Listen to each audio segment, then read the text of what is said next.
নমস্কার। পেত্নীর প্রতিশোধের পরবর্তী পর্ব আজকে শোনাব। নকুল তার ঘরে চৌকির ওপর উপুর হয়ে শুয়ে রয়েছে। তার মুখটা বালিশে গোঁজা। তৃষ্ণা এসে বলল, নকুলদা খাবে চলো। নকুল কোনো সাড়া দিল না। তৃষ্ণা নকুলের পাশে বসল। তার চোখ দিয়ে জল পড়ছে। সে ওড়নায় চোখটা মুছে নকুলের পিঠে হাত দিয়ে বলল, আর কেঁদো না, ওঠো নকুলদা, রাত থেকে তো পেটে কিছু পড়েনি। দুপুর গড়িয়ে বিকেল হতে যাচ্ছে, এবার কিছু খেয়ে নাও। এবারও নকুল সাড়া দিল না। ঠাকুমার কথা একবার ভাবো, বয়স হয়েছে, তুমি খাওনি বলে সেও না খেয়ে আছে। এতক্ষণ না খেয়ে থেকে চিন্তা ভাবনায় ঠাকুরমা অসুস্থ হয়ে পড়বে। নকুল এবার মুখ তুলে চোখ মুছে বলল, কই ঠাকুমা? সে উত্তরের অপেক্ষা না করে ঠাকুমার ঘরে ছুটল। পরমাদেবী শুয়ে আছেন। নকুল তার পাশে গিয়ে দাঁড়ালো। খাওনি কেন ঠাকুমা? কথাটা বলে নকুল পরমাদেবীর বুকের ওপর আছড়ে পড়ে কাঁদতে লাগল। পরমাদেবী পরম স্নেহে নাতির পিঠে হাত বোলাতে বোলাতে বললেন, কাঁদিস না, তোর যেটুকু খোঁজার সেটুকু তো খুঁজেছিস। জানি না তনয়া কোথায় গেল। এই হারামজাদা বদমাশগুলো ওর সাথে কিছু করেছে কিনা তাও জানি না। পুলিশের কাছে নিখোঁজ ডায়েরি করলে উল্টে তোকেই ফাঁসিয়ে দেবে। এই বলে তিনি আঁচলে চোখ মুছলেন। তৃষ্ণা বলল, তনয়া এখান থেকে পালিয়ে যাওয়ার মেয়ে নয়, ও হয়তো কোনো কাজে গেছে। নকুল জোরে কেঁদে উঠল। তারপর একটু পরে নিজেকে শান্ত করে বলল, ওর কেউ নেই ঠাকুমা, জানি না ও কোথায় গেছে। তৃষ্ণা চোখ মুছতে মুছতে ঘর থেকে বেরিয়ে খাওয়ার ঘরে গেল। নকুলদা তনয়াকে বিয়ে করে আনলে ওর খুব রাগ হয়েছিল।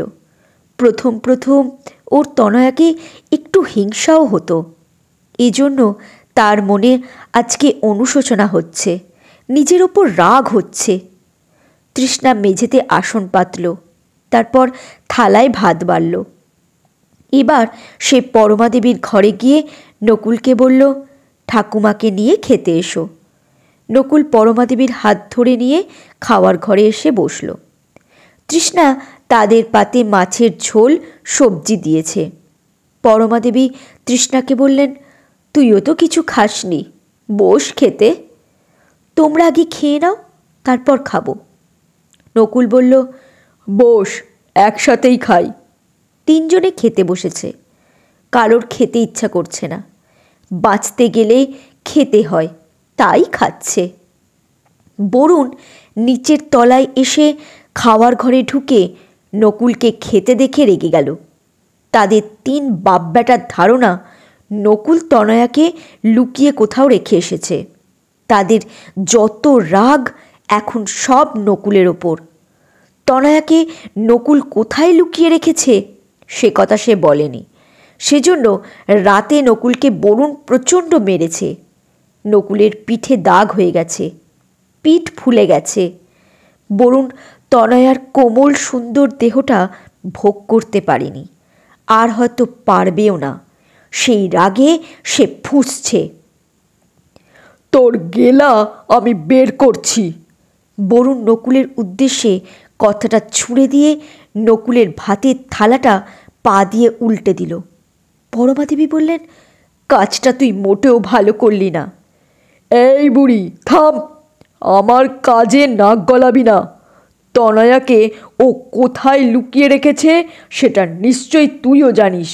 ভালোই ভালোই বলে দে, নইলে তোর খাওয়াও বন্ধ।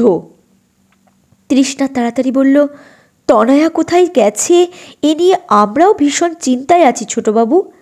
সত্যি ও আমাদের কাউকে কিচ্ছু বলে যায়নি। এই মাগি, তুই থামবি?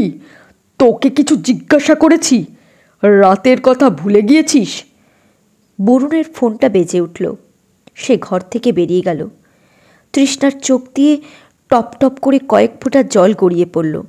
রাতে বরুণ তনয়া চলে গেছে শুনে নকুলকে কি মারটাই না মেরেছে। তারপর তৃষ্ণাকে ধরে তার ঘরে নিয়ে গিয়ে সারা রাত অমানসিক আর শারীরিক যৌন নির্যাতন করেছে। নকুল আসন থেকে উঠতে যাচ্ছে, তৃষ্ণা তার হাত ধরে বসালো। নকুল বলল, এখানে আমি আর থাকবো না, এদের ভাত আমি আর খাবো না। কোথায় থাকবে? কাদের ভাত খাবে? আমি ঘর ভাড়া করে থাকবো, কাজ করে খাবো। এদের ভয়ে এখানকার কেউ তোমাকে কাজ দেবে না, আর এ বাড়ি থেকে বেরিয়ে যেখানেই যাও এরা তোমাকে ধরে আনবে। নকুল ধরা গলায় বলল, অনেক দূর চলে যাব, যেখানে গেলে কেউ আমাকে কথা শোনাবে না, মারবে না। এবার সে ঠাকুমার দিকে চেয়ে বলল, চলো ঠাকুমা, আমরা এখান থেকে চলে যাই। পরমাদেবী বললেন, তোর বাবা শশীকান্তকে ছেড়ে আমি কোথাও যাব না। আমি চলে গেলে ওকে কেউ খেতে দেবে না, বেচারা না খেতে পেয়েই মরে যাবে। নকুল লজ্জা পেল। বাবার কথা তার খেয়ালই ছিল না। বাবাকে ফেলে সে কোথায় যাবে? বাবাকে সে দেখতে না পেলেও জানে পুকুরের ওপারের ঘরটাতে বাবা আছে। কিছুটা হলেও সে শান্তি পায়। তৃষ্ণা অন্য একটি থালায় আবার ভাত বেড়ে নকুলকে খেতে দিয়ে বলল, ঠাকুমাকে ছাড়া তুমি থাকতে পারবে না। আমার মন বলছে তনয়া ফিরে আসবে, এবার খেয়ে নাও। নকুল কাঁদতে কাঁদতে খাচ্ছে। পরমাদেবী মাঝে মাঝে তার শাড়ির আঁচল দিয়ে নকুলের চোখ মুছিয়ে দিচ্ছে। চন্দ্রানী নার্সিংহোমে ভর্তি আছে। তার কোমরের হাড় ভেঙে গেছে, তার কোমরের অস্ত্রোপচার হবে। নিস্তব্ধ অন্ধকার রাত। নকুলের চোখে ঘুম নেই। তার দু চোখ বেয়ে সমানে জল গড়িয়ে বালিশে পড়ছে। সে মনে মনে বলল, তনয়া, তুমি সত্যি কি স্বেচ্ছায় এখান থেকে চলে গেছো? যদি তাই চেয়ে থাকো তাহলে ভালোই করেছ। আমাদের সাথে কেন থাকবে এই নরকপুরীতে? এখানে তুমি আমাদের একটু আরাম দেওয়ার জন্য ভূতের মতো খাটতে, বারণ করলেও শুনতে না। আমাকে যদি বলতে তুমি এখান থেকে থাকতে চাও না, তাহলে আমি কখনো তোমাকে বারণ করতাম না। কেন না বলে চলে গেলে? জানি না তুমি কোথায় আছো, কেমন আছো, তবে যেখানেই থাকো ভালো থেকো। রাত 1টা নাগাদ বারান্দার গেট খোলার আওয়াজ হলো। নকুল কেঁপে উঠল। তনয়া নয় তো? নকুল ছুটে বারান্দায় গিয়ে দেখল রতিকান্ত আর বরুণ বাইরে দাঁড়িয়ে আছে। সে বারান্দার পিলারের আড়ালে লুকিয়ে পড়ল। তৃষ্ণাও আওয়াজ পেয়ে বারান্দায় এসে নকুলের পিছনে দাঁড়ালো। তারা সাবধানে আড়ালে থেকে দেখল পাঁচু আর তার সাগরেদ দুজনের কাঁধের ওপর দুজন মহিলা। তারা মহিলা দুজনকে নিয়ে বাড়ির পিছন দিকে যাচ্ছে। মহিলা দুজনের হাত পা মুখ বাঁধা। মহিলা দুজনের মধ্যে একজন তনয়া কিনা নকুল অন্ধকারে সেটা দেখার চেষ্টা করছে। বরুণ কয়েকবার টর্চ মারল। টর্চের আলোয় নকুল দেখল এরা তনয়া নয়। রতিকান্ত আর বরুণও বাড়ির পিছনে যাচ্ছে। তৃষ্ণা ভয়ে ঘরে চলে গেল। নকুল দাঁড়িয়ে থাকল। একটু পরে পাঁচু আর তার সাগরেদ পিছন থেকে সামনে এসে বাড়ির বাইরে বেরিয়ে গেল। সিঁড়ি দিয়ে কেউ নামছে বুঝতে পেরে নকুল আড়ালে দাঁড়িয়ে সিঁড়ির ঘরের দিকে নজর রাখল। দেখল অরুণ নেমে বড় ঘর অর্থাৎ রাজমহলের দিকে যাচ্ছে। নকুল ঘরে গিয়ে চৌকির ওপর দেহটা ফেলে কান্নায় ভেঙে পড়ল। তার দরজাটা ভেজানো রয়েছে। তৃষ্ণা দরজাটা খুলে তার পাশে বসল। তার চোখেও শ্রাবণের ধারা। এসব এ বাড়িতে নতুন কিছু নয়। কত মেয়ে মানুষকে এভাবে নিয়ে আসে তারা।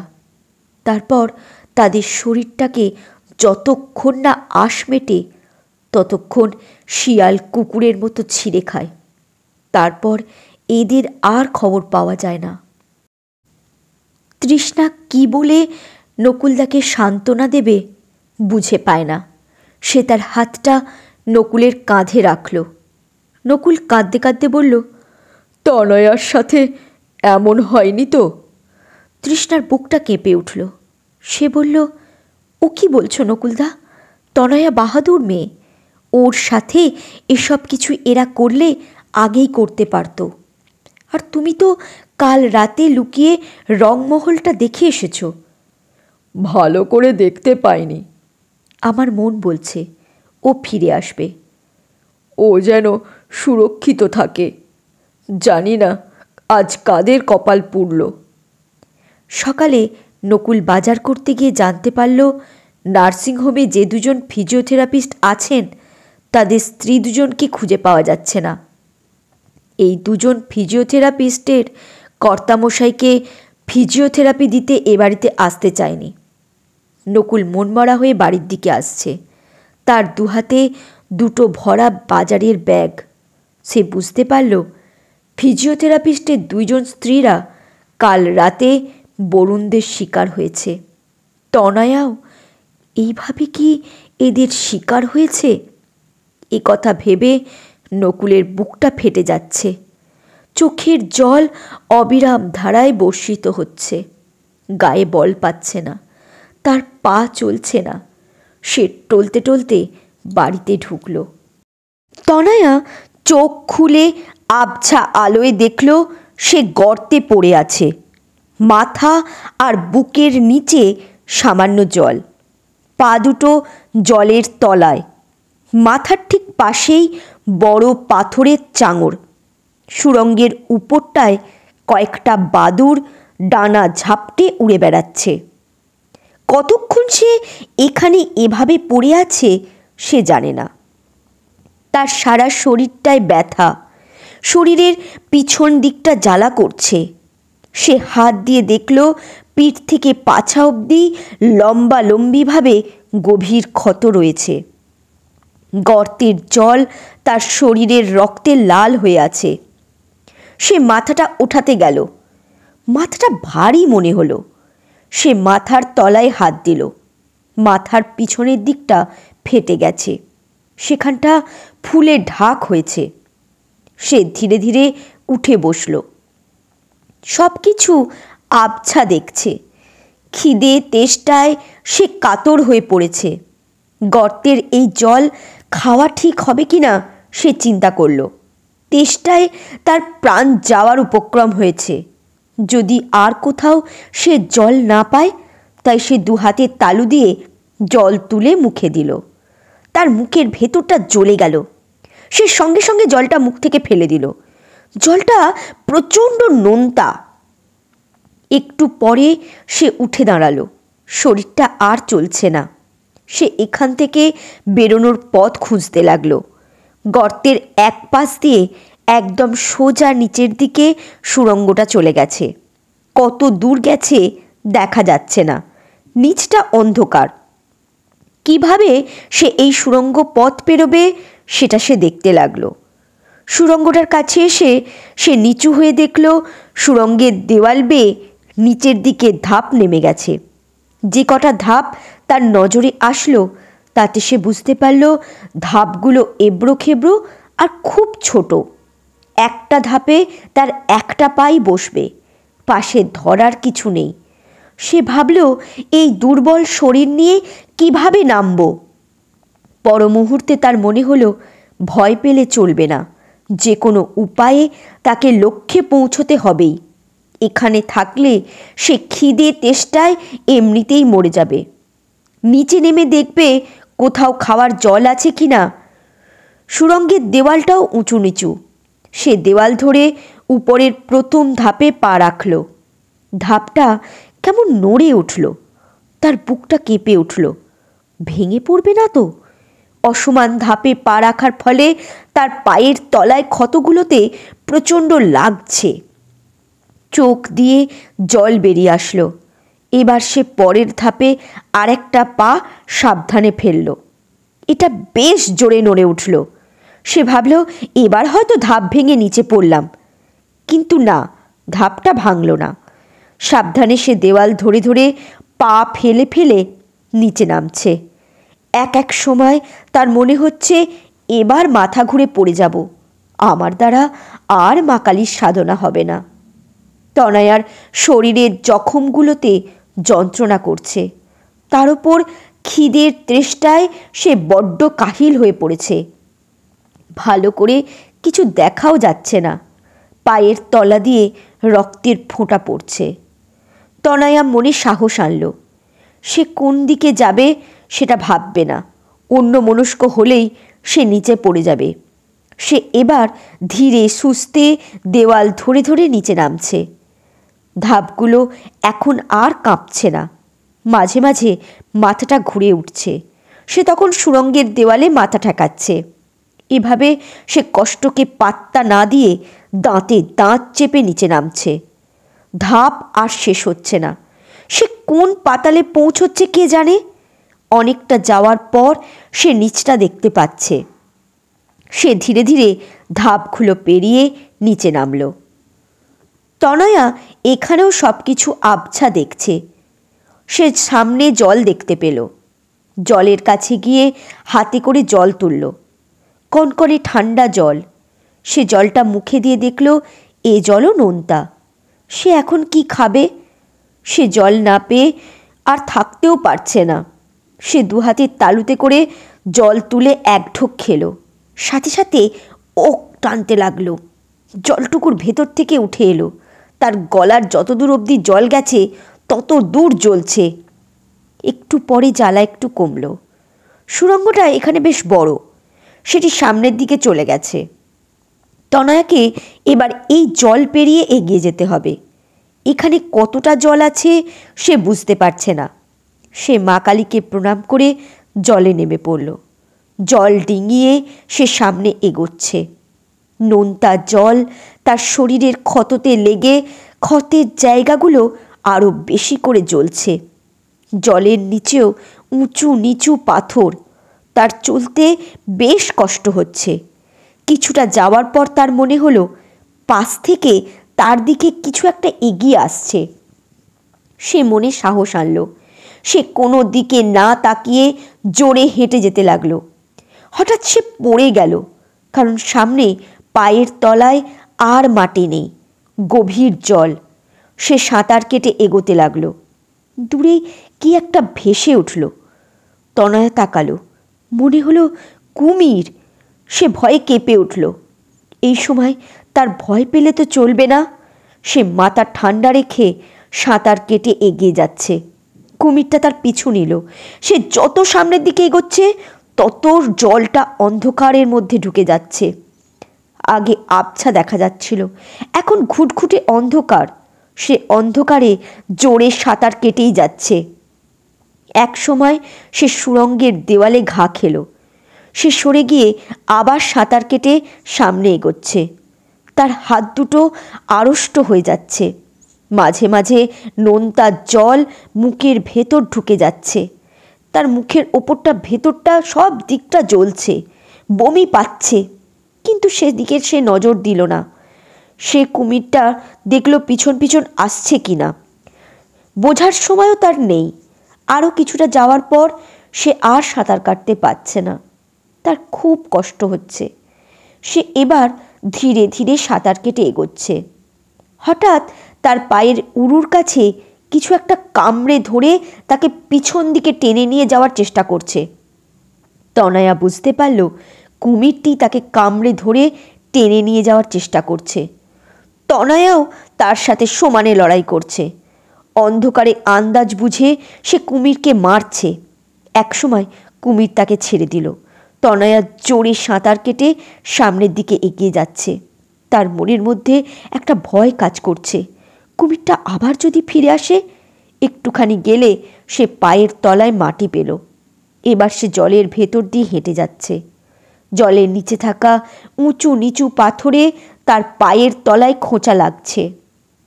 সে ব্যথায় কুঁকড়ে যাচ্ছে, তাও এগিয়ে যাচ্ছে। আরও কিছুটা যাওয়ার পর আবার সে আবছা দেখতে পাচ্ছে। জল এখন হাঁটু অবধি। তার ডান পায়ের উরুর কাছ থেকে কি যেন জলের মতো গড়িয়ে পড়ছে। তার দেখার সময় নেই। সে শরীরটাকে দীর্ঘশ্বাসে টেনে নিয়ে যাচ্ছে। শরীরটা তার বেশ দুর্বল লাগছে। কিছুটা গিয়ে সে ডান পায়ের উরুতে হাত দিয়ে দেখল কুমিরটা অনেকটা মাংস খুবলে নিয়েছে। সেখান থেকে রক্ত পড়ছে। সে চারপাশে তাকালো। কুমির কাছে আছে বলে তার মনে হলো না। তার পরনের পোশাক ছিঁড়ে একাকার হয়েছে। সে তার সালোয়ারের 2 পায়ের নিচের অংশ ছিঁড়ে ফেলল। তারপর সে সালোয়ারের 2 টুকরো কাপড়কে একসাথে গিঁট দিয়ে উরুর যেখানটা রক্ত পড়ছে সেখানটায় কাপড়টাকে ভালো করে বাঁধল, যাতে রক্ত পড়া কিছুটা কম হয়। তারপর আবার সে চলা শুরু করলো। পথটা এবার বাম দিকে বেঁকে গেছে। সে সেই পথ ধরে চলতে লাগলো। খানিকটা গিয়ে দেখল জল আর নেই। সুড়ঙ্গের পথ বন্ধ। বেরোনোর পথও নেই। সে চিন্তা করছে কি করবে। দেওয়ালে হাত দিয়ে দেখছে কোনো পথ আছে কিনা। কোনো পথ সে খুঁজে পাচ্ছে না। সুড়ঙ্গের গায়ে কোনো ফাঁক ফোকর নেই। সুড়ঙ্গের ছাদে বাদুড় ঝুলে আছে। তনয়ার শরীরটা আর চলছে না। সে সুড়ঙ্গের দেওয়ালে হেলান দিয়ে বসে ভাবছে, এটা ঐশ্বরিক সুড়ঙ্গ। মা কালী আমাকে পরীক্ষা নিচ্ছেন। আমার তো অনেক আগেই শ্বাসকষ্টে মরে যাওয়ার কথা, কিন্তু তাও বেঁচে আছি। এটা মায়েরই ইচ্ছা। শরীর থেকে কত রক্ত ঝরছে। খিদের তেষ্টায় কাতর হয়েও এগিয়ে চলেছি। এই শক্তিটুকু মা কালীই দিয়েছে। এখানে নিশ্চয়ই পথ আছে। আমাকে রক্ত নদীর কাছে যে করেই হোক পৌঁছতেই হবে। আমি হাল ছাড়ব না। তনয়ার পায়ের তলার ক্ষততে বেশ কয়েকটা পাথরের টুকরো ফুটে আছে। সে টুকরোগুলোকে টেনে বের করছে আর যন্ত্রণায় কুঁকিয়ে উঠছে। তার উরুর কাছে বাঁধা কাপড়ের রক্তে ভিজে গেছে। রক্ত গড়িয়ে সুড়ঙ্গের সামনের দিকে চলে যাচ্ছে। তনয়া তার গায়ের কামিজের কিছুটা অংশ ছিঁড়ে ফেলল। সেটা 2 টুকরো করে তার 2 পায়ের তলাটা ভালো করে ঢেকে নিয়ে বাঁধল। এবার সুড়ঙ্গের দেওয়াল ধরে সে উঠে দাঁড়ালো। সে মরিয়া হয়ে বেরোনোর পথ খুঁজছে। তার গলা শুকিয়ে কাঠ। তাকে একটু খাওয়ার জল খুঁজে বের করতেই হবে। তনয়ার চোখে পড়ল সুড়ঙ্গের সামনের দেওয়ালের পাশে এক জায়গায় তার পায়ের রক্ত গড়িয়ে সে জমা হয়েছে। সেখানে একটা গর্ত দেখা যাচ্ছে। গর্তটা খুবই ছোট। কিছুতেই সেখান দিয়ে বেরোনো যাবে না। সে গর্তটার ওপর হাত রাখল। হাত থেকে কিছুটা রক্ত গর্তের পাশে লেগে গেল। গর্তটা হঠাৎ করে বড় হয়ে গেল। তার হাত থেকে আরেক ফোঁটা রক্ত পড়ল।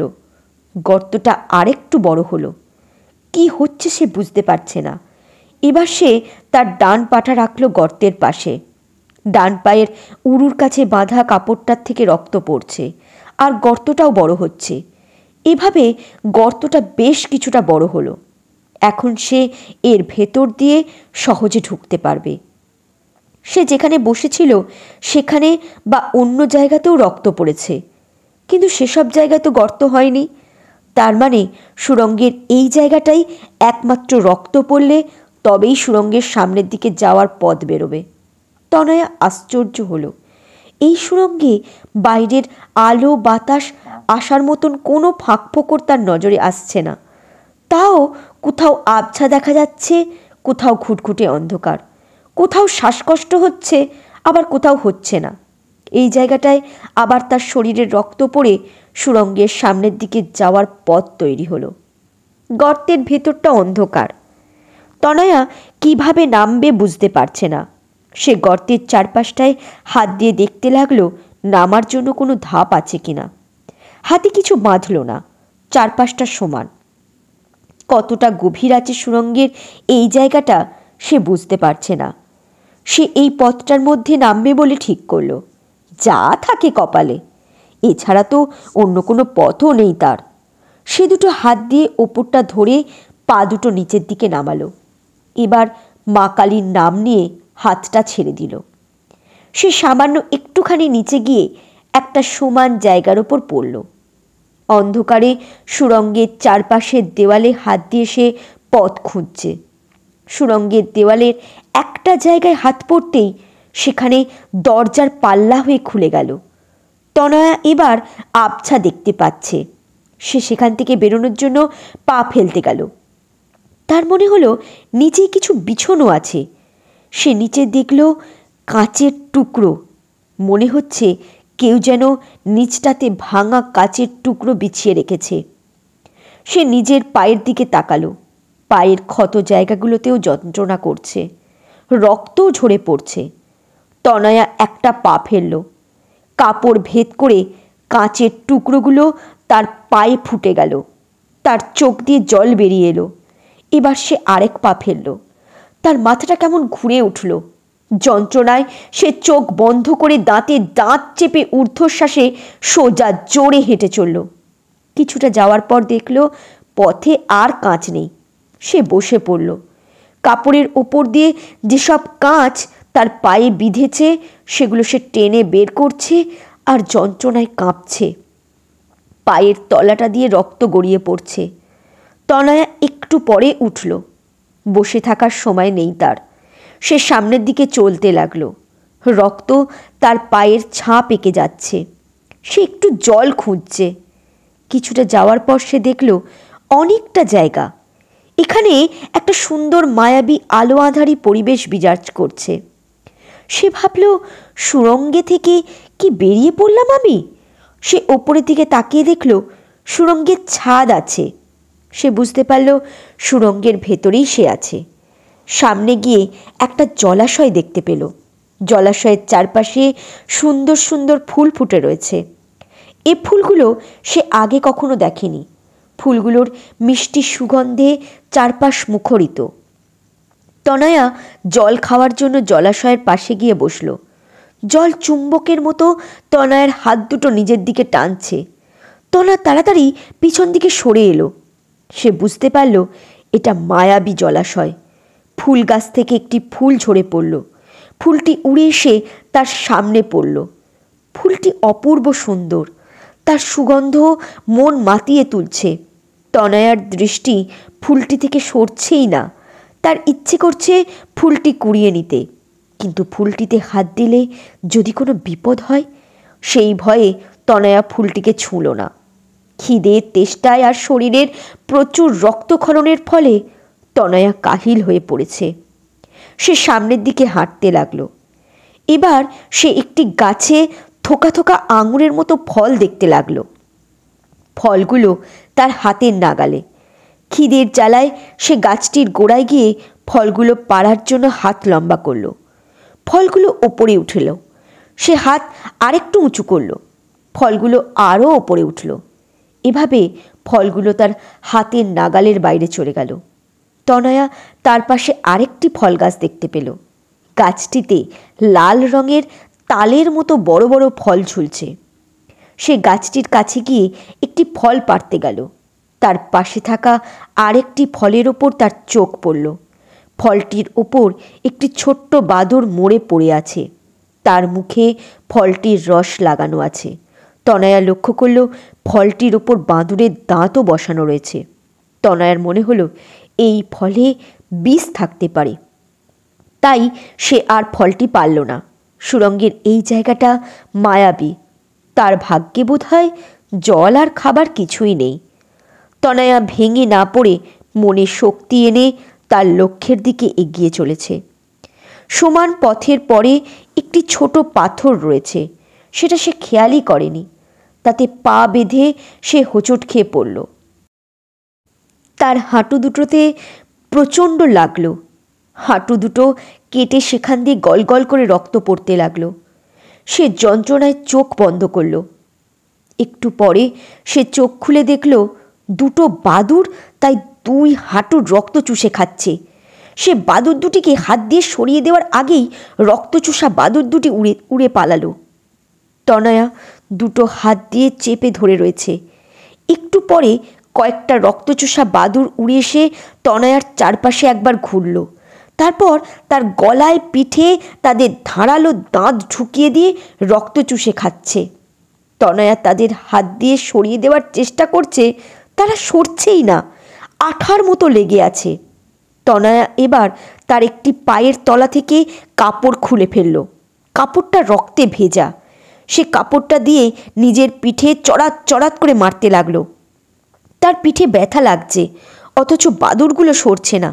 সে মহা বিপদে পড়ল। কি করবে এখন? কাপড়টা দিয়ে সমানে পিঠের দিকে বাড়ি মেরেই যাচ্ছে। কাপড়টা একসময় তার হাত থেকে পিছন দিকে পড়ে গেল। বাদুড়গুলো উড়ে কাপড়টার কাছে গেল। তারা কাপড়টা থেকে রক্ত খেতে লাগলো। তনয়া এখানে থাকা আর সমীচয় নয় ভেবে তাড়াতাড়ি ওঠার চেষ্টা করল। তার মাথাটা ঘুরে উঠল। তার পিছনের দিকটা এখনও ফুলে ঢাক রয়েছে। প্রচণ্ড কষ্ট হচ্ছে। সে কয়েকবার চেষ্টায় উঠল। বাদুড়গুলো যদি আবার এসে তার পিঠে বসে, সেই ভয়ে সে দ্রুত গতিতে হাঁটতে লাগলো। সে পিছন দিকে ফিরে চাইছে না, তাই সারা শরীর তার রক্তে ভাসছে। সে যখন পা ফেলছে, ব্যথায় চোখ দিয়ে জল গড়াচ্ছে, তাও এগিয়ে যাচ্ছে। সে জানে না রক্ত নদী আর কত দূরে। যতক্ষণ না সে রক্ত নদীর দেখা পাচ্ছে, ততক্ষণ তাকে এগোতেই হবে। তনয়া কিছুটা দূর গিয়ে দেখল সুড়ঙ্গের এখানে দুটো ছোট ঘরের মতো জায়গা রয়েছে। সে একটি ঘরে ঢুকল। ঘরটির দেওয়ালের গায়ে ফুটে উঠেছে নানা রকম সুন্দর সুন্দর প্রাকৃতিক দৃশ্য আর দেবদেবীর মূর্তি। মনে হচ্ছে ছবিগুলো জীবন্ত। কেউ যেন যত্ন করে পাথরে খোদাই করে রেখেছে। তনয়া জানে না এগুলো আপনা আপনি তৈরি হয়েছে নাকি কেউ সত্যিই তৈরি করেছে। সে এবার প্রথম ঘরটি থেকে দ্বিতীয় ঘরটিতে ঢুকল। ঘরটিতে কি যেন চিকচিক করছে। সে কাছে গিয়ে দেখতে পেল ঘরটির একদিকের দেওয়ালের পাশে প্রচুর সোনা আর আরেক দিকের দেওয়ালের পাশে প্রচুর রূপো ঢিবি করা রয়েছে। তার থেকে সারা ঘরে সোনালি আর রূপলি আভা চারিদিকে ছড়িয়ে পড়ছে। ঘরটির মাঝখান দিয়ে যাতায়াতের জন্য সরু পথ রয়েছে। সে সোনা আর রূপোয় হাত না দিয়ে তাড়াতাড়ি ঘরটি থেকে বেরিয়ে গিয়ে সামনের দিকে চলতে লাগলো। তনয়া এবার একটা জায়গায় গোল রঙিন আলো দেখতে পেল। আলোটি থেকে রং বেরঙের আলো চারিদিকে ঠিকরে পড়ে এক অদ্ভুত মায়াবী পরিবেশ সৃষ্টি করেছে। সে আলোটি থেকে চোখ ফেরাতেই পারছে না। আলোটি যেন তাকে এক অমোঘ আকর্ষণে নিজের দিকে টানছে। সে আলোর দিকে ধীরে ধীরে এগিয়ে যাচ্ছে। সে আলোটি যত কাছে যাচ্ছে, আলোটি তাকে আরও বেশি করে তার দিকে টানছে। তনয়া বুঝতে পারল এটি মায়াবী কোনো আলো। এবার সে আলোটি থেকে দূরে আসার চেষ্টা করছে, কিন্তু পারছেই না। সে আলোর আরও সামনে চলে যাচ্ছে। সে আলোটি থেকে আর মাত্র 4-4.5 হাত দূরে আছে। এমন সময় সে উপুর হয়ে শুয়ে পড়ে মাটি আঁকড়ে ধরল। এবার সে আলোর আকর্ষণ কম অনুভব করছে। সে মাটি ধরে শরীরটা পিছন দিকে ঠেলতে লাগলো।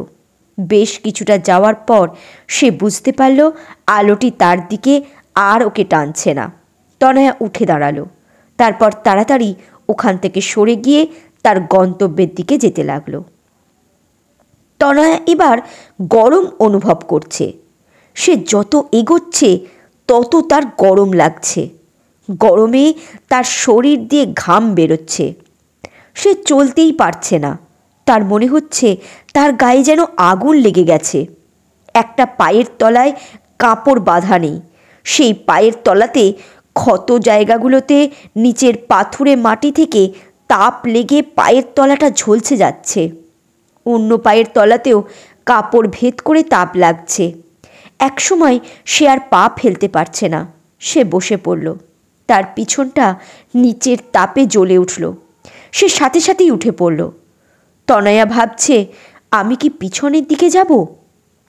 এমন তাপের মধ্যে আমি কি করে এগিয়ে যাব? আর সে সহ্য করতে পারছে না। তনয়ার মনে পড়ল নকুল আর তৃষ্ণার কথা। ওদের সারা শরীরে কত ক্ষত। সে এখন চলে এসেছে। তাকে খুঁজে না পেয়ে নকুলদের ওপর নিশ্চয়ই মুখার্জি বাড়ির জানোয়ারগুলো আরও ভয়ানক অত্যাচার চালাচ্ছে। তনয়া নকুলদের কথা ভাবছে আর এগিয়ে যাচ্ছে। তার নিজের আর তার পরিবারের সাথে হওয়া নির্মম অত্যাচারের কথা, কমলার কথাও মনে পড়ছে। মুখার্জি বাড়ির চরিত্রহীন ব্যভিচারী শয়তানগুলোর প্রতি রাগ আর ঘৃণায় তনয়ার গা শিরশির করে উঠল। সে এদের শাস্তি দেবেই, তার জন্য সে সব কষ্ট করতে রাজি। তনয়া এসব ভাবতে ভাবতে এগিয়ে যাচ্ছে। তার আর নিজের শরীরের কষ্টের দিকে নজর নেই। একসময় সে সুড়ঙ্গের গরম জায়গা পেরিয়ে এলো। সামনে নদীর মতো দেখা যাচ্ছে। তনয়া রক্ত নদী ভেবে খুশি হলো। সে পা চালিয়ে নদীটির কাছে গেল। নদীটিকে দেখে সে হতাশ হলো। এটি রক্ত নদী নয়, নদীটি খুবই ছোট। নদীতে বালি, কাদা আর নুড়ি রয়েছে।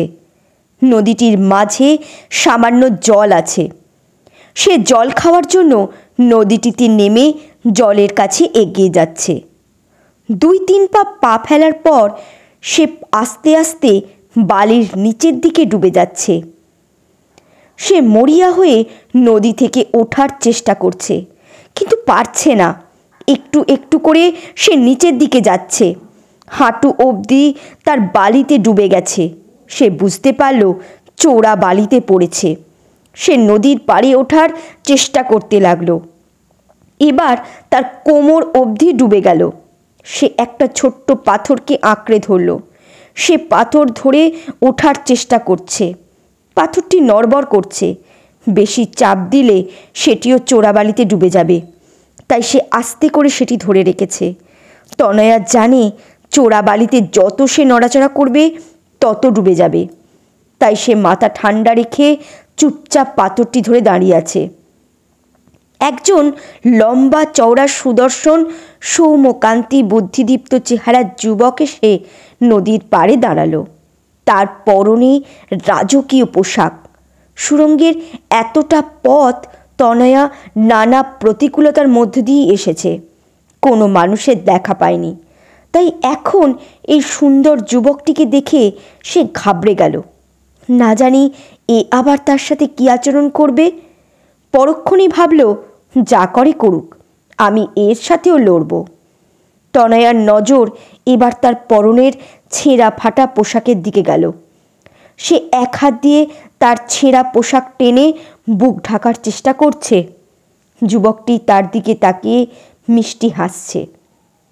তার হাসিতে যেন মুক্ত ঝরে পড়ছে, পাগল করা মিষ্টি হাসি। যুবকটি তনয়ার দিকে তার হাতটি বাড়িয়ে দিয়ে বলল, আমার হাত ধরে উঠে এসো। তনয়াও তার হাতটি যুবকটির দিকে বাড়িয়ে দিল। তারপর যুবকটি হাতটি ধরার আগের মুহূর্তে তনয়া হাতটি নামিয়ে নিল। কে জানে এর মনে আবার কি ফন্দি আছে। তাছাড়া সে কারোর সাহায্য নেবে না। নিজের বিপদের মোকাবিলা সে নিজেই করবে। তনয়া যে ছোট পাথরটি ধরে আছে সেটি পাশের মাটি থেকে আলগা হয়ে গিয়ে বালির ভেতরে ঢুকে গেল। তনয়ার পেট অবধি এবার বালির নিচে চলে গেল। যুবকটি এবার করুণ দৃষ্টিতে তনয়ার দিকে তাকালো। তারপর আবার হাত বাড়ালো। তনয়া যুবকটির হাতটি ধরল না। তনয়া আশেপাশে ছোট ছোট পাথর ধরছে, কিন্তু সেগুলো মাটি থেকে আলগা হয়ে ডুবে যাচ্ছে। যুবকটি তার দিকে হাত বাড়িয়েই আছে। তনয়া যুবকটির দিকে না তাকিয়ে নিজের দেহকে আনুভূমিক করে পিঠের ওপর ভর দিল, যাতে তার শরীরের ভর সমানভাবে বন্টন হয়। সে সহজে চিত সাঁতার দিয়ে ভেসে থাকতে পারে। একটু পরে সে নিজের পা দুটোকে ঝাঁকিয়ে পায়ে লেগে থাকা বালিগুলোকে আলগা করল, আর ধীরে ধীরে সেগুলোকে ওপরে আনলো। এবার সে সাবধানে আস্তে আস্তে সাঁতার কেটে পাড়ের কাছে এসে শক্ত মাটির নাগাল পেল। শক্ত মাটিকে চেপে ধরে নিজেকে চোরা বালি থেকে টেনে বের করে আনলো। তনয়া পাড়ে বসে হাঁপাচ্ছে। তার ক্ষতগুলোতে বালি কাদা লেগে যন্ত্রণা আরও বেড়ে গেছে। তার গা হাত পা চিটচিট করছে। সে তার গায়ে থাকা বালি কাদা হাত দিয়ে ফেলে দিচ্ছে। যুবকটি তনয়ার দিকে আবার হাত বাড়িয়ে দিয়ে বলল, ওঠো। তনয়া তার দিকে তাকালো। যুবকটি মোহিত হয়ে চেয়ে রয়েছে তনয়ার দিকে। মুখে তার মৃদু হাসি। তনয়া কিছু বলল না। সে ধীরে ধীরে উঠে সামনের দিকে এগোচ্ছে। যুবকটি তার পাশে হাঁটতে হাঁটতে বলল, বুঝতে পারছি তোমার খুব কষ্ট হচ্ছে। তোমার সারা শরীরে গভীর ক্ষত। চলো আমার সাথে। আমার কাছে ভালো জল আছে, যত খুশি খাবে। তারপর স্নান করে ভালো পোশাক পরবে, ক্ষত স্থানে ওষুধ লাগাবে, তারপর খাবার খেয়ে আবার যাত্রা শুরু করবে। তনয়া চুপ করে রইল। যুবকটি এবার করুণ কণ্ঠে বলল, আমি তোমার কোনো ক্ষতি করব না। কাছেই একটা ঘরের মতো রয়েছে। যুবকটি সেই দিকে হাত দেখিয়ে বলল, ওইখানে আমি থাকি। কোনো কিছুর অভাব নেই আমার। যা খুশি তাই করতে পারি, পড়তে পারি, খেতে পারি। আমার আরাম আয়েশেই দিন কাটে। যুবকটির কণ্ঠে যেন জাদু আছে। তনয়া তার কথা শুনতে বেশ ভালোই লাগছিল। তনয়া তার দিকে তাকালো। যুবকটিও মায়াবী দৃষ্টিতে তনয়ার দিকে তাকালো। তনয়া যেন সেই দৃষ্টিতে হারিয়েই গেল। সে যুবকটির পাশাপাশি হাঁটতে হাঁটতে তার ঘরের দিকে এগিয়ে যাচ্ছে। তনয়া যুবকটির সাথে ঘরটিতে ঢুকে তাজ্জব হয়ে গেল। সুড়ঙ্গের এই ঘরটি বেশ বড়।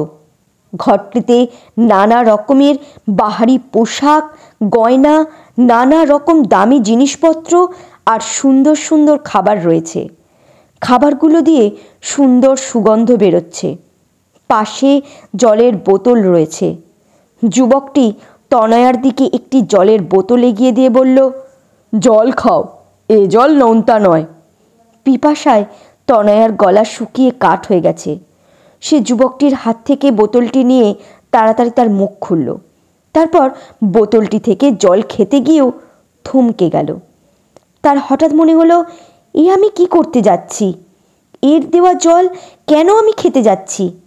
এই যুবকটির প্রতি কেন আমি আকৃষ্ট হচ্ছি? এ নিশ্চয়ই কোনো মায়াবী শক্তি, যে আমাকে লক্ষ্য ভ্রষ্ট করার চেষ্টা করছে। যুবকটি মায়াবী হাসি দিয়ে বলল, কি ভাবছো? জল খাও। তনয়া বোতলটির মুখ বন্ধ করে যুবকটিকে বোতলটি ফিরিয়ে দিয়ে বলল, আমার জল লাগবে না। আচ্ছা বেশ, পাশেই স্নানের ব্যবস্থা আছে। যাও, স্নান করে ফ্রেশ হও। তোমার সারা গায়ে তো বালি আর কাদা। না। ঠিক আছে, তোমার পরনের পোশাক ছিঁড়ে গেছে। যুবকটি এবার ঘরের একপাশে থাকা বাহারি পোশাকের দিকে হাত দেখিয়ে বলল, এই সুন্দর পোশাকগুলো থেকে তোমার পছন্দ মতো পোশাক বেছে নিয়ে পরো। তনয়া লজ্জা পেল। সে তার পরনের ছেঁড়া ফাটা পোশাকটাকে টেনে গোপন জায়গাগুলো ভালো করে ঢাকার চেষ্টা করছে, যাতে যুবকটি কিছু দেখতে না পায়। অবশ্য তার গায়ে কাদা বালি লেগে আছে। যুবকটি তনয়ার জড়সড় অবস্থা দেখে বলল, কি হলো? পোশাক বেছে নিয়ে পরো, আমি এখান থেকে বেরিয়ে যাচ্ছি। আমার পোশাক লাগবে না। যুবকটি এবার একটি মলম তনয়ার দিকে এগিয়ে দিয়ে মায়াভরা কণ্ঠে বলল, জানি তোমার শারীরিক কষ্ট হচ্ছে। এই মলমটা ক্ষত জায়গায় লাগিয়ে নাও, এক্ষুনি তোমার সব ক্ষত ভালো হয়ে যাবে। না। বেশ। তুমি বেশ ক্লান্ত, ক্ষুধার্ত। এখানে যে খাবারগুলো আছে সেগুলো অন্তত খাও। আমি খাবো না। তনয়ার পেট খিদেই জ্বলছে, তবুও সে লোভ সংবরণ করে ঘরটি থেকে বেরিয়ে যাচ্ছে। যুবকটি মিষ্টি করে বলল, এই শোনো। তনয়া তার ডাক উপেক্ষা করতে পারল না। সে পিছন ফিরল। যুবকটি বলল, আমায় বিয়ে করবে? আমি তোমাকে রাজরানী করে রাখব। এই যে গয়নাগাটি, সুন্দর পোশাক, যা দেখছো সব তোমার। আমি ইচ্ছে করলে যা খুশি করতে পারি, দেখবে সেটা? তনয়া না সূচক মাথা নাড়ল। যুবকটি এবার মন খারাপ করে বলল, রক্ত নদীর কাছে পৌঁছতে গেলে এখনো অনেকটা পথ তোমাকে যেতে হবে। পথে ভয়ানক বিপদ আছে। আমার সাথে চলো, আমি তোমাকে তাড়াতাড়ি রক্ত নদীর কাছে পৌঁছে দেব। ধন্যবাদ, আমি একাই যেতে পারবো। কথাটা বলে তনয়া ঘর থেকে বেরিয়ে তার গন্তব্যের দিকে এগোতে লাগলো। তার সারা শরীরের বালি কাদা শুকিয়ে গিয়ে তার ক্ষতের জ্বালা আরও বাড়িয়ে দিয়েছে। সে পা ফেলতে পারছে না। পায়ের তলার ক্ষততে প্রচণ্ড ব্যথা লাগছে। তনয়া এবার লক্ষ্য করল, সে যত এগোচ্ছে সুড়ঙ্গের পথটা তত ছোট হচ্ছে, আবছা ভাব চলে যাচ্ছে। একসময় সুড়ঙ্গের দুপাশের দুটো দেওয়ালের মাঝে 5 ফুট মতো দূরত্ব এসে গেল, আর জায়গাটা নিকষ কালো অন্ধকারে ঢেকে গেল। সুড়ঙ্গের নিচটা অসমান। সে চলতে গিয়ে ঘা গুঁতো খাচ্ছে আর ব্যথায় কুঁকড়ে যাচ্ছে। এবার সুড়ঙ্গের দুপাশের দেওয়ালে ভয়ঙ্কর সব মুখের ছবি ফুটে উঠল। এই ঘুটঘুটে অন্ধকারেও দেওয়ালে ফুটে ওঠা মুখের ছবিগুলো সে দেখতে পাচ্ছে। একটুখানি যাওয়ার পর দেওয়ালে ফুটে ওঠা ভয়ঙ্কর মুখগুলো যেন জীবন্ত হয়ে উঠল। মুখগুলো তার দিকে অগ্নিদৃষ্টিতে তাকিয়ে রয়েছে। তনয়া তার আশেপাশে অনেকের উপস্থিতি টের পাচ্ছে। তারা তার চারপাশে দাপিয়ে বেড়াচ্ছে। ভয়ঙ্কর বিভৎস মুখ দেখে মাঝে মাঝে তনয়া ভয়ে শিউরে উঠছে। তবুও সে চলছে। সুড়ঙ্গের দেওয়ালে এবার ফুটে উঠল একটা সিংহের মুখ। মুখটি বড় বড় চোখে তনয়ার দিকে তাকিয়ে হুঙ্কার দিয়ে উঠল। তনয়া কেঁপে উঠল। সে সিংহের দিকে তাকিয়ে ভীত সম্ভ্রস্ত হয়ে পড়ল। তনয়া মনে সাহস আনার চেষ্টা করছে। সে ঠিক করল আর দেওয়ালের দিকে তাকাবে না, সামনের দিকে তাকিয়েই চলবে। হঠাৎ একটা বিভৎস মুখ থেকে লকলকে লম্বা জিভ বেরিয়ে এসে তনয়ার মুখের সামনে নড়তে লাগলো। তনয়া ভয় পেয়ে সরতে গিয়েও পড়ে গেল। নিচে উঁচু হয়ে থাকা একটা পাথরে তার থুতনিটা লাগলো। মনে হলো যেন তার থুতনিটাই ভেঙে গেছে। তার মুখ দিয়ে আওয়াজ বেরোলো, মাগো। কান ফাটানো হাসির শব্দ শুরু হলো। তনয়ার মনে হচ্ছে সুড়ঙ্গটা কাঁপছে। আর এখন আর কান্না পাচ্ছে না। সে বুঝতে পারছে কেঁদে কোনো লাভ নেই। একটা জিনিস সে লক্ষ্য করল, এদের মধ্যে কেউ তাকে স্পর্শ করছে না। তার মানে এরা তাকে ভয় দেখাচ্ছে, যাতে সে সামনের দিকে এগোতে না পারে। সে থুতনিতে হাত দিল। বুঝতে পারল রক্ত পড়ছে। আর কত রক্ত আছে তার শরীরে কে জানে। রক্ত তো কম ঝরল না। উরুর কাছটা ব্যথায় টনটন করছে। এসব ভাবলে সে এগোবে কি করে? তনয়া এবার পুরো মনোবল নিয়ে উঠে দাঁড়ালো। তার পায়ের তলা দুটো জ্বলে উঠল। সে অন্ধকারে ধীরে ধীরে পা ফেলছে। মুখগুলো তাকে ভয় দেখানোর নানা প্রচেষ্টা চালিয়ে যাচ্ছে। তনয়া ভয় পাচ্ছে না। এবার একটা অদ্ভুত ভয়ঙ্কর সাপের মুখ দেওয়াল থেকে লম্বা হয়ে বেরিয়ে এসে তার সামনে হাঁ করল। সাপটির বড় বড় ধারালো দাঁত বেরিয়ে আছে। সে জিভটা নাড়াচ্ছে, তার মাথা ঝাঁকাচ্ছে। মনে হচ্ছে এক্ষুনি সে তনয়াকে কামড়ে ধরবে। তনয়ার বুকটা এবার কাঁপছে। সে থমকে দাঁড়ালো। কি করবে বুঝতে পারছে না। সাপটি যদি তাকে কামড়ে দেয় তাহলে সে মৃত্যুর কোলে ঢলে পড়বে। তার সব কষ্ট পরিকল্পনা সব বৃথা হয়ে যাবে। সেটি সে হতে দেবে না। এত সহজে সে হার মানবে না। সে তার ডান হাতটা শক্ত করে মুঠো করল। সাপটা কামড়াতে এলে সে তার সর্বশক্তি দিয়ে সাপটির চোখে ঘুষি মারবে বলে স্থির করল। এবার সে সামনের দিকে পা বাড়ালো। সাপের মুখটাও পিছিয়ে গেল। সাপের মুখটা তনয়ার মুখোমুখি। তনয়ার সামনে এগোচ্ছে আর সে পিছোচ্ছে। তনয়া বুঝতে পারল সাপটি কোনো মায়াবী শক্তি, তাকে ভয় দেখাচ্ছে। সে এবার মন থেকে ভয় দূর করে সাবধানে পা ফেলে সোজা চলে যাচ্ছে। কোনো দিকে সে তাকাচ্ছে না। সাপটা পেছাতে পেছাতে একসময় তনয়ার সামনে থেকে সরে গেল। তনয়া লক্ষ্য করছে সুড়ঙ্গটা আবার বড় হচ্ছে। সুড়ঙ্গের নিচটা এখন সমান মনে হচ্ছে। এখন চলতে তার একটু কম কষ্ট হচ্ছে। তবুও সে পা ফেলার আগেই পা দিয়ে দেখে নিচ্ছে উঁচু পাথর আছে কিনা। হঠাৎ সে সামনে পা দিয়ে দেখল বড় একটা পাথর। সে দেখে না নিলে এই পাথরে পা বেঁধে সে পড়ে গিয়ে আঘাত পেত। সে অন্ধকারে হাতলে দেখল বেশ কয়েকটা ছোট বড় পাথর রয়েছে এখানে। সে হাত দিয়ে দেখে সাবধানে পা ফেলে এগোচ্ছে। এবার দেওয়ালে ফুটে উঠল এক ভয়ঙ্কর মুখ। দেখে তার পিলে চমকে গেল। মুখটি বিস্ফারিত চোখে তার দিকে কিছুক্ষণ তাকিয়ে থাকলো, তারপর বড় হাঁ করল। তার মুখ দিয়ে তনয়ার দিকে অগ্নি বর্ষণ করতে লাগলো। তনয়ার গায়ে তাপ লাগছে। সে যে দৌড়ে সামনের দিকে যাবে সে উপায় নেই। সুড়ঙ্গের নিচটাতে জায়গায় জায়গায় পাথর রয়েছে। সে তাড়াতাড়ি যেতে গিয়ে মুখ থুবড়ে পড়বে। সে যতটা তাড়াতাড়ি পারছে ততটা তাড়াতাড়ি সাবধানে এগোচ্ছে। এক সময় তাপে তার সারা শরীরে ফোস্কা পড়ে গেল। তার ভীষণ কষ্ট হচ্ছে। সে জ্বালায় ছটফট করছে। তবুও ছটফট করতে করতেই সে এগোচ্ছে। একটু দূরে গিয়ে সে দেখল তার শরীরে আর তাপ লাগছে না। সে দেওয়ালের দিকে তাকালো, কিন্তু ভয়ঙ্কর মুখটিকে আর দেখতে পেল না। একটু পরে সুড়ঙ্গের দেওয়ালে ফুটে ওঠা একটি মুখের দিকে তনয়ার চোখ পড়ল। মায়া ভরা করুণ মুখ। মুখটি তার দিকে স্নেহের দৃষ্টিতে তাকিয়ে স্মিত হাসল। মুখটিকে দেখে তনয়ার মায়া হলো। সে দুহাত জোর করে তাকে প্রণাম করে সামনের দিকে এগোতে লাগলো। আজকে শুনলেন পেত্নীর প্রতিশোধের 41 থেকে 45 পর্ব। পরবর্তী পর্ব খুব শীঘ্রই চলে আসবে। ধন্যবাদ।